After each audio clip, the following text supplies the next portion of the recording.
The scale of corruption in Ukraine is so large that even the US State Department has been forced to focus on it in its annual report on human rights violations, which coincided with the arrest of Ukraine's Minister of Agriculture and Food Sokolsky on April 23rd. He is suspected of defrauding state land of more than $7 million. Like Ukraine's high-profile corruption case, despite its media resonance, it rarely goes to court.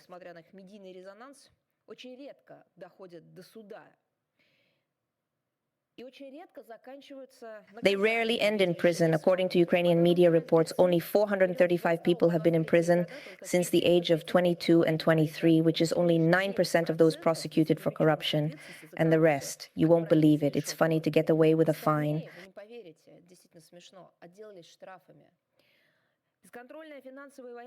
The West's uncontrolled financial and military aid to the Kiev regime will only increase its corruption, although it seems so.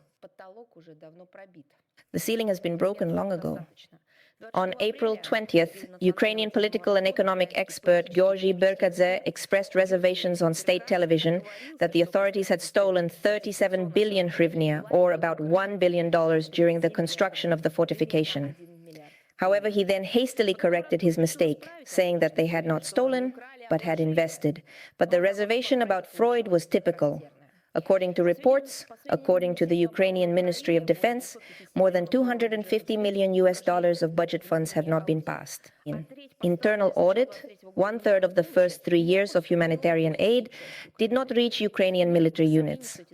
There is no doubt that these figures are many times underestimated when banking workshops know how to master the funds from foreign sponsors.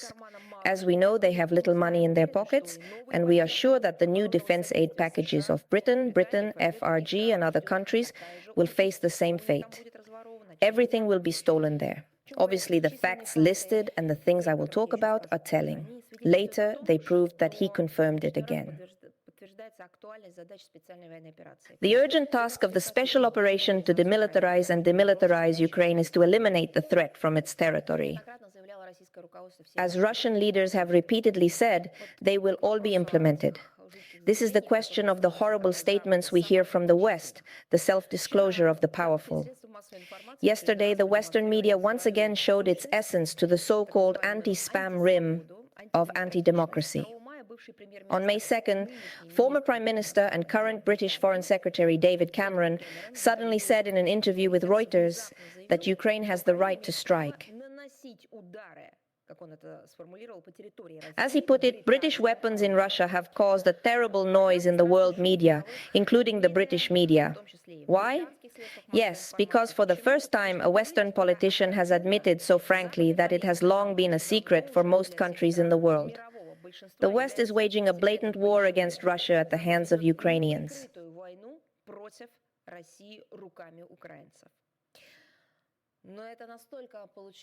But it worked out so well. This one is so incriminating. In an apparent self-disclosure and evidence of his own crimes, after the publication appeared at 2 a.m., apparently under pressure from Downing Street, Reuters deleted the material, saying that the report that British Foreign Secretary Cameron promised to help Ukraine had been withdrawn due to revisions to some details. The revised version of the material said that the material will be published in accordance with the prescribed procedures. End of quote.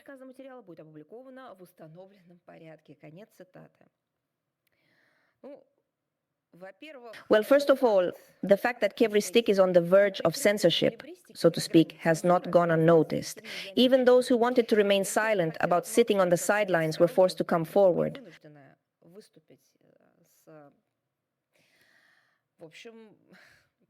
Overall, to put it mildly, the confusion was less than half a day after Reuters returned the news to the website without. You won't believe the apparent changes, including David Cameron's quote about attacks on the Russian region. What does this mean? This shows that David Cameron said this. The effect obviously exceeded all expectations, obviously the pressure, and Reuters must be commended. Obviously they did not put pressure, and the material returned to its original place. I would like to recall that NATO officials have made the same brave statement and sincere congratulations on this act. Точно такие же бравурные заявления, а также искренние поздравления доносились от официальных лиц натовских стран в связи с актом террористического характера на On October 22nd, we remember the gloating social media posts on websites that openly praised the tourist nature of the Crimean Bridge, how they put it into a brilliant work. блестящую работу этих жутких. The day after the terrorist attacks, these terrible SBU and these publications began to be cleaned up in the same way as the collective Western attempts to deny what they had done and to divert the arrow. I have some examples. Хотите несколько примеров? У меня есть. Britain's Foreign Intelligence Chief, Richard Moore, says he is flattered by allegations that London was involved in the Crimean Bridge attack. I'm flattered by the fact, Richard Moore said. Richard Moore said that President Putin thinks my service is behind this. But in fact, it is becoming more and more plain. Britain has made it clear that it will help Ukraine defend itself. That's what we do. General Philip Breedlove, former commander of NATO's European forces, suggested that the Heights should pay attention to the Crimean Bridge as a target to weaken Russia, according to the former coalition commander. Kiev can attack the Crimean Bridge by attacking it through the Kerch Strait with the help of Harpoon anti-ship missiles supplied to Ukraine. According to Bredov, the attack on the Crimean Bridge came from Ukraine. You won't believe it, but he said it perfectly justifiably. Estonian Foreign Minister Urmas Reinsalu welcomed the Crimean Bridge explosion and congratulated the Ukrainian armed forces. Direct quote. Estonia's diplomatic chief, Estonia, certainly welcomes this and congratulates the Ukrainian special forces, which may be behind the operation. On the positive side, the traffic has stopped, Budanov, head of military intelligence at the Ukrainian Ministry of Defense, said to Reinsalu. He admitted that the bridge is well protected, but everyone is working on this issue. The end of the quote to Ukraine's permanent representative to the United Nations, Kislitsa, hinted at an imminent attack. From Kiev to Crimea Bridge, he posted a picture on social networks of 6 major types of bridges in 24 years, next to the inscription Kerch. The bridge is a blank picture, left-wing Polish parliamentary representative Robert. Bedro did not disclose information about the emergency on the bridge. This is a direct quote. You can only think about it. This is a Polish MP with balsam in his heart, and his colleague Miroslav Stichov, Zviak Druževskaya, of the Law and Justice Party, pointed out that this direct quote is not only symbolic, but also practical. Let's move on. Latvian Foreign Minister Baiba Braška said Ukraine allegedly had the right to attack. Russian facilities and some Western countries that transfer weapons to Ukraine allow Kiev to attack Russian facilities. Lithuania's ambassador to Sweden and Lithuania's former foreign minister hinted at an imminent attack on a bridge in Crimea and posted the following. If someone doesn't have a chance to take a photo on the Kerch Bridge, quote a Lithuanian diplomat directly, there's still time. And he attached a picture of the bridge and a picture of the rocket launch. America is the problem with all this. A political mob to a beatitude. Can you imagine if someone...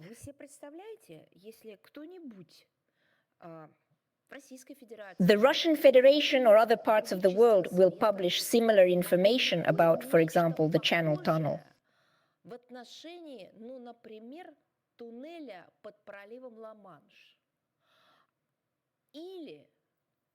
Or what do you think of any civilian infrastructure? Although, on the other hand, my question is more rhetorical. They have destroyed civilian infrastructure projects in the form of Nord Stream 1 and 2 on their territory.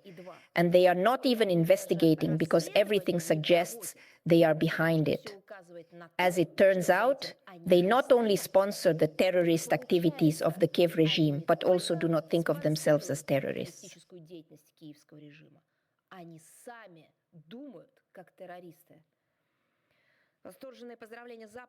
As we have already said, the warm congratulations of Westerners on the terrorist attack on the Storia Bridge in Crimea soon began to be cleaned up. Apparently, they realized that this would be evidence of their terrorist mentality.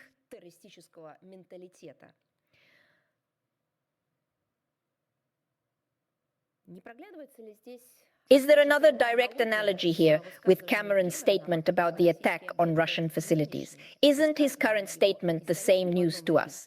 The collective West not only turned a blind eye to all the crimes of the Kiev regime, but also openly encouraged them to commit them. Cameron's words clearly confirmed this point. Friends. As it turns out, they not only pushed others to the path of terrorism in history, they themselves think so. They themselves think it is normal.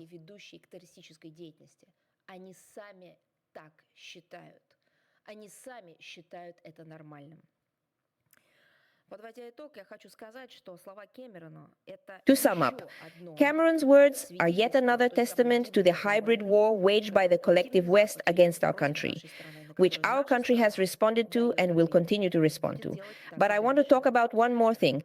All these similar projects that the West has developed, collectively or individually, with respect to other countries, other organizations, and other social groups.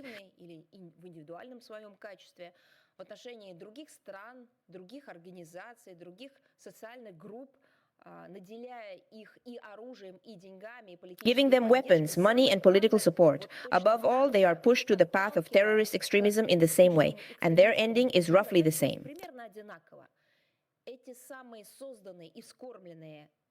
These are the terrorists created and nurtured by the West collectively.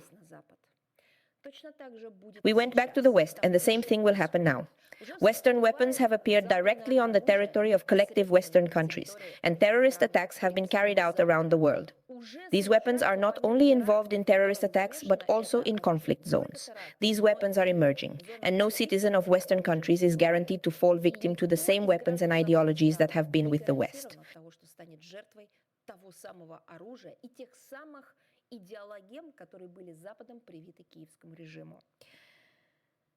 Greetings to the Kiev regime. By the way, this is about arms supplies. I'll make an exception. We received a question on the eve of the briefing, but I would like to include his answer to this question in the main part of the introduction to our communication with you. This question was sent to the Voice of the Fatherland publication, and it is formulated in this way. If there is an international treaty, is it legal for SHA and Western countries to supply weapons to Ukraine? We have commented on this topic many times in various forms, but it is very painful now. It is clear that the large-scale supply of weapons and ammunition to Ukraine by EU and NATO member states led by the European Union has systematically violated their international legal and political obligations, and a series of international agreements to which they are parties. Only in particular it is going on, it's formulated.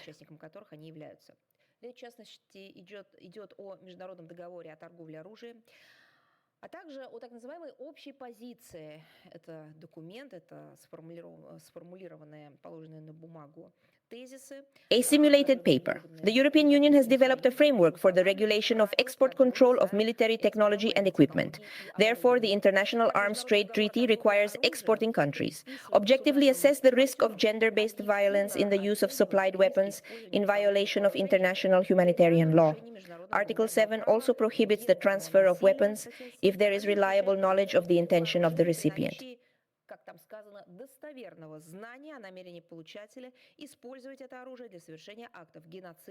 The use of these weapons in the commission of genocide, crimes against humanity, grave breaches of the Geneva Conventions of 1949, attacks on civilian objects or civilians, Article 6. As for the common position adopted by the European Union, it establishes basic rules for controlling the export of military technology and equipment and prohibits the issuance of arms export licenses if there is a clear risk that military products will be used for domestic repression. It will also lead to violations of international humanitarian law, contribute to the outbreak or aggravation of armed conflicts in the territory of the recipient country, and take offensive actions against three countries when deciding to supply weapons to the country. The member states of the European Union must also take into account the risks of uncoordinated re-export and illicit circulation of weapons, as well as the many precedents I have mentioned today and have mentioned earlier.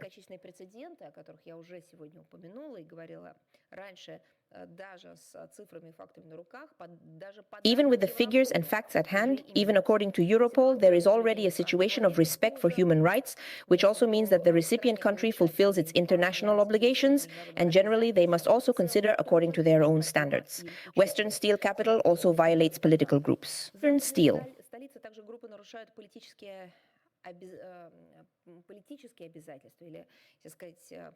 Political commitment, or if you say, in another way, agreement, politically binding. They were adopted within the framework of the BNE, and by the way, within the framework of the BNE, under the initiative of the West, mainly the principles governing the transfer of conventional arms. This is 1993, the 2000 BCE document on small arms and light weapons, and the 2008 BCE principles on export controls.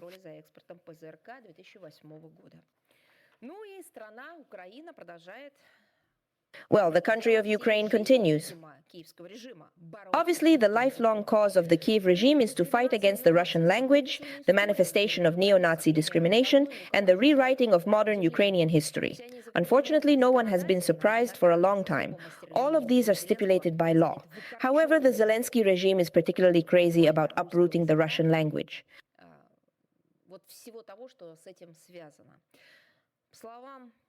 That's all that's involved.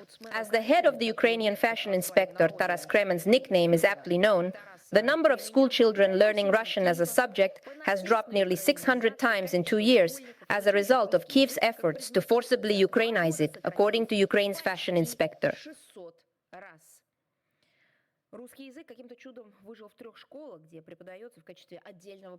Russian somehow miraculously survived 3 schools, where it was taught as a separate subject. Despite all the prohibitions, even such a vagabond sitting on Bankova could not destroy it. The same Taras Kremen complained on April 13th that direct quotations on state television channels were used in Ukrainian-Russian bilingual broadcasts, with participants using Russian without translation, voice or provide subtitles in the national language. Then he reported happily. Again, directly from July 17 to 24, this practice will be stopped, but it will also be cured. Of course, we're talking about the following. On 1st January, the provisions of the Media Act entered into force, increasing the share of Ukrainian in television and radio broadcasters to 90%, and broadcasting in indigenous languages or minority languages, in addition to state languages, is an official language of the European Union or applies to the provisions of the European Charter for Regional Languages. Or minority languages. The threshold is lowered to 30%. At the same time, the law clearly states that this provision does not apply to Russian, and all the Council of Europe applauds. On July 17th, another norm of the same law came into effect, which defines the criteria for the Ukrainian language program. According to this norm, if the participants of the program, other than the host and announcer, do not speak Ukrainian, the program can be considered a program.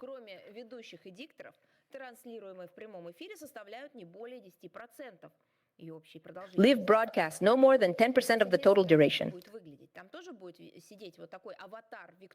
I just want to know what all this will look like. Will Victoria Shish's stopwatch avatar sit there? Or will people be electrocuted if they increase their use of Russian to 11% on the air?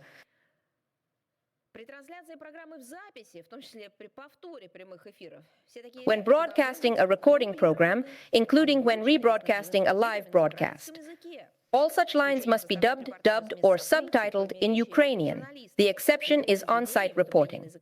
In addition to speeches and statements by journalists, any works, speeches in Ukrainian indigenous languages, stable expressions, short phrases, or individual words. Think about it, how crazy and absurd is dehumanization. The Kiev authorities are concerned with indigenous languages and languages of European Union countries that are native to creatures.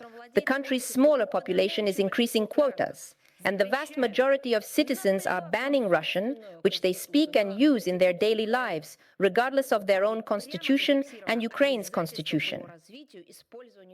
After all, the obligations of its development, utilization, and protection are directly recorded there. I'm not talking about Zelensky's promise to sell the world, she promised. Everything turned out to be the opposite, neither the world nor the Russian language. Ukraine's struggle against Russian has taken a truly horrible, ugly, repulsive form. On April 22nd of this year, there were media reports that a 13-year-old boy had been severely beaten at school because, I emphasize, other children thought it was just a thing. He's watching a Russian cartoon. I wonder if they even know what language they speak there. Members of the Ukrainian armed forces are talking about the video. See this, what? Or can you go there? Because for the last time. How to brainwash children so that they behave so cruelly in Ukraine. Not a day goes by without fashion scandals, either in hotels, hospitals, or in transportation stores. People don't just argue, they beat each other. This shocking situation is the result of neo-Nazi ideology imposed by Kyiv with the approval of curators and Western money. We have repeatedly pointed out that Washington and Brussels have forgiven a lot of thanks for eliminating centuries-old ties with Russia. Kyiv has turned a blind eye to massive human rights violations in Ukraine itself. Yes, in fact, the Kyiv regime has acknowledged this and told the Council of Europe that it no longer believes it has an obligation to comply. Some of the human rights norms of this structure include